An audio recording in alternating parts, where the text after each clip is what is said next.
All right, and I've got a good topic for today, a good show for today. I have notes, and more than usual, I'm looking at these notes right now, and I know what you guys are thinking. You're thinking these notes are going to be uh, very basic, but no, not today. I've got almost a whole page of notes here because I want to talk about Siddhartha and Close to the Edge by Yes. I'm excited. I've been thinking about this episode, recording this for like a week now. And I did my research, I did my due diligence. What I want to do here is I want to share the story of this book, and I want to go ahead and play a song that was inspired by this book. And I'll give a plot synopsis, and I'll tell you how these two things are connected. But first, I'd like to share about my experience reading this book for the first time. So the book is called Siddhartha by Hermann Hesse. It's a 1922 novel that deals with the spiritual journey of self-discovery of a man named Siddhartha during the time of Gautama Buddha. Hermann Hesse was a German writer, so it was only published in Germany up until about I think there was an English translation in the 1940s, maybe early 50s. I don't remember how I came in contact with the book. I don't remember who recommended it to me. I don't remember. Oh, now I do, now that I say it. Yeah, no, actually, I don't remember how I actually got the copy that I ended up reading or what inspired me to do it. I do remember where I was when I read it. So I was in my parents' house. I was staying there for a weekend or a week or something, and I was in the guest room, and I started reading the book, and it's a quick read. It's a real short read. It's maybe 150 pages. And I read the whole thing, and at the end of the book, the last page, I read the last page, and like I started crying at the end of the book.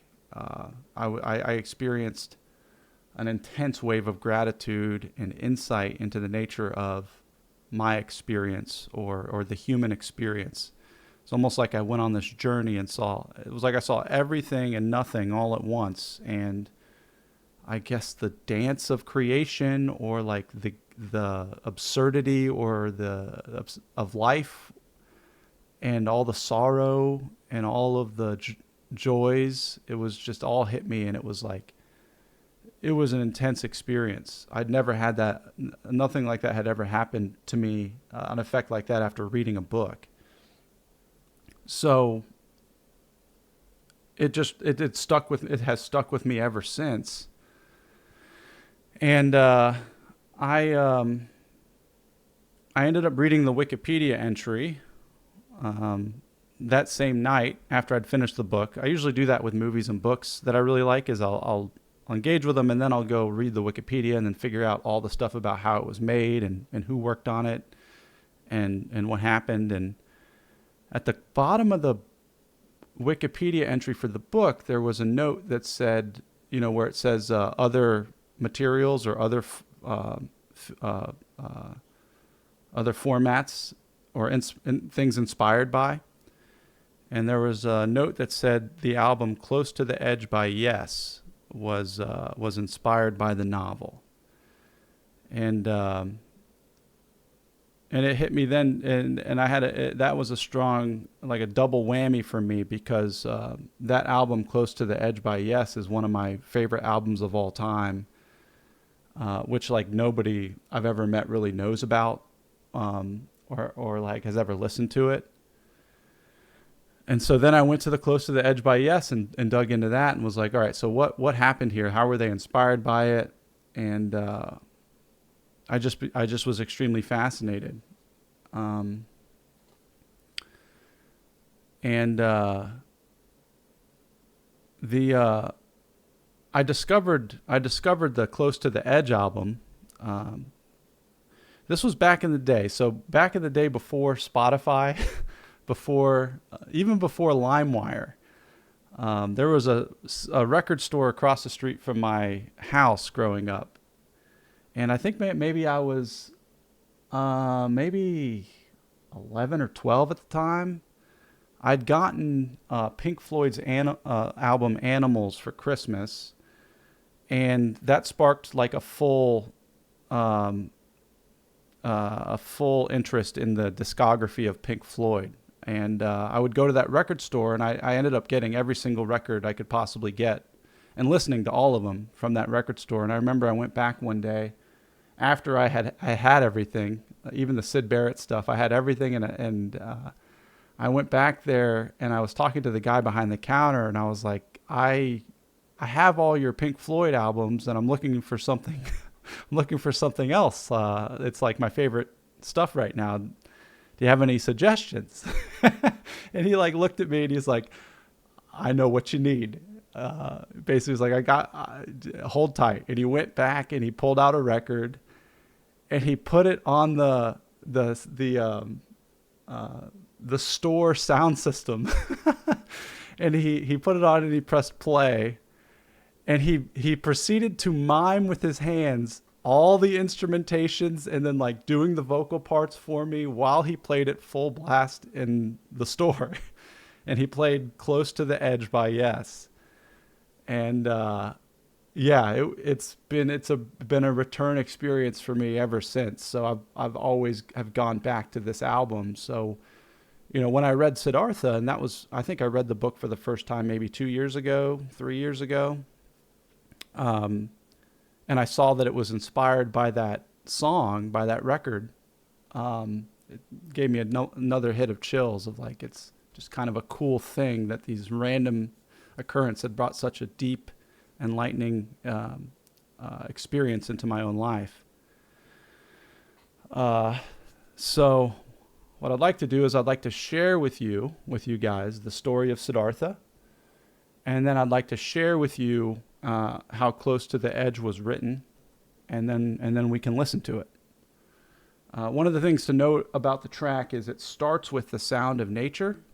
It kind of goes into a chaotic, discordian interplay of different sounds and instruments, and then it steps into the main I guess theme of the song. And the song is 18 minutes long. It's like a composition. And you go through this experience through this song, and by the end of it, it returns to nature. So I think a good thing to point out is because it mirrors the novel or the story of Siddhartha. So in Siddhartha, it's a young man leaves his home in hopes of gaining spiritual illumination, and he goes through the course and lives the life of man. Like he enters into the world, falls in love, heartbroken, just goes through everything you could ever possibly go through as a human, and then comes out on the other end with a recognition of nature itself being the arbitrating factor, or the course of things as they are. That it mirrors the song itself mirrors the human experience in that way. So I encourage when you listen to it to allow it to take you where it's going. In the book Siddhartha, he can do three things really well. He can think, he can fast, and he can wait. He leaves his family. His family is a family of priests, and he goes and lives in the woods with the samanas, which are ascetics. They're people that have like pushed aside the world and all of its endeavors to solely focus on meditation, fasting, and conscious connection with God or with Source. And he's there for a few years, and then he realizes that all these things he's doing, all these rituals, all these disciplines, were not bringing him any closer to this thing that he was hoping to realize. And then he hears news of the Buddha, this which means one who has woken up. Here's news of a Buddha that has begun traveling, and that's the historical Gautama Buddha. So him and his best friend leave the samanas to go meet with the Buddha, and the Buddha is sharing the cleanest, purest message that Siddhartha had ever encountered, that the guy spoke truth and was embodying a message or an enlightened state, the likes of which he had never known. And he saw in that meeting with the Buddha that that if he was going to be able to attain that level of insight and that level of experience, he couldn't do it by following the Buddhist's teachings, because the Buddhist teachings were a result of an experience that the Buddha had. And Siddhartha knew that the experience itself can't be transmuted intellectually. It has to be experienced. It can't be something he could focus on or train himself to do. He saw that life itself was was where he needed to go, and he needed to go into the unknown. And he, in that moment, after meeting and sharing these thoughts with the Buddha, they had a great dialogue in the book, which is awesome reading. But he saw that he had to figure out who Siddhartha was. Like, his whole life, he'd just been trying to realize this enlightened state that he didn't actually know who he was. Like, who am I? Who is this character? You know, who is this personality? Who is this Siddhartha? And he goes into the world to figure that out. He goes in the world and he sees Kamala, which is his maiden. You know, he goes to the city for the first time, not as a beggar, but as a person. The samanas, they wouldn't work or anything. They would just beg for food from people. And when he met Kamala, he became smitten with her. He never kissed anyone. He never had any love. And he approached her and was like, "What do I got to do to Haktua, spit on that thing? You know, what I got to do here?" And she said, "You know, I'm looking for a man of wealth. You know, a man with money." And he basically said, "I'll become that then, and I'll win your heart." So he became very rich, successful, wealthy businessman, learned everything, ended up learning Kamala, learning himself. Learning is a nice way of saying making whoopee.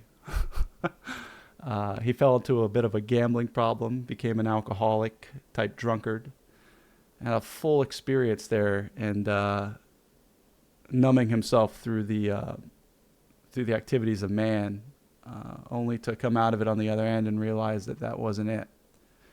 And so he leaves the city, and he goes to a river, and he sits with the river fairy and begins to learn about the great teacher, the great Buddha, which is life itself. And he begins to contemplate and come to terms with nature itself, and in a lot of ways the fallibility of man, the fallibility of his own pursuits and his own desires, that everything has its own course and everything is already solved. And all he really needs to do is, and one of the best parts that I really like is the answers that he was seeking he found by looking at the river. And he saw that the experience of man goes up, it goes down, things come in, they come out, everything's always changing. But what is it? What is it about the river? What is it that moves the river? What is it behind that river? What is it that surrounds all of what is it that pervades all of nature for it to occur? And is that who I really am? So that's you know, kind of a Cliff Notes version of the Siddhartha story. The book itself is really, really good because there's dialogue in it, and he's thinking some of these things through, and you enter into his mind and you see it.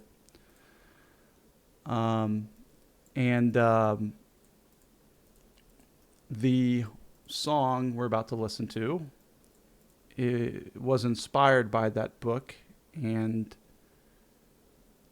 it, at least in my summation, I think it kind of gives. I think a lot of things can't be really understood intellectually. They can only really be understood experientially or emotionally. And one of the things about music, one of the things about art is it's an attempt to communicate something that can't be known, but felt. So this song, Close to the Edge, I'll give a little synopsis before we go into it. Written by John Anderson and Steve Howe. They share lyrical credits. It's an 18-minute song, the longest track that the band Yes had recorded at the time. The initial inspiration for the song, John Anderson received it in his hotel room during the Fragile tour when he was reading Lord of the Rings by J.R. Tolkien while listening to Symphonies Number 6 and 7 by Jean Sibelius. And for the rest of that tour, he studied Number 7 Symphony by John Sibelius. During a break, they returned back to Steve Howe's home in Hampstead, North London, at which point Steve Howe devised the lyric Close to the Edge, Round by the Corner, inspired by an area that he lived in Battersea next to the River Thames. And then John Anderson based the rest of its theme and the rest of its lyrics on Siddhartha.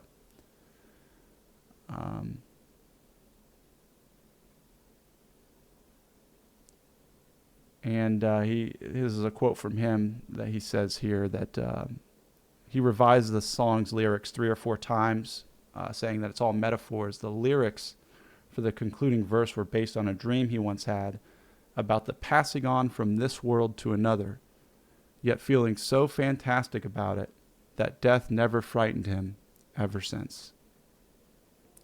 So with your listening